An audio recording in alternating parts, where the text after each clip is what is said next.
नाशिकमध्ये पुरोहितांच्या 2 गटामध्ये शाब्दिक चकमक झालेली पाहायला मिळाली। पुरोहित संघाच्या कार्यकारिणी फलकावरून हा वाद झाला आहे। पोलिसांच्या मध्यस्थीने तणाव निवळला आहे। पुरोहित संघाचा कार्यकारिणी फलक लावण्यावरून नाशिकमध्ये आजी माजी अध्यक्षांच्या दोन्ही गटांमध्ये शाब्दिक चकमक झाली आहे।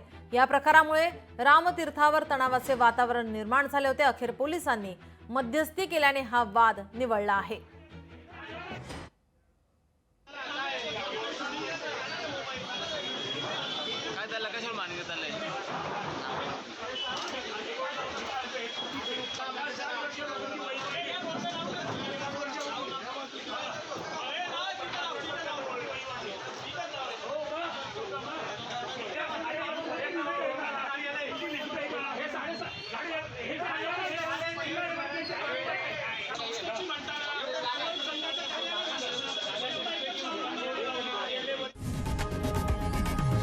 लोकशाही मराठी ऐका, पहा, जागरूक रहा।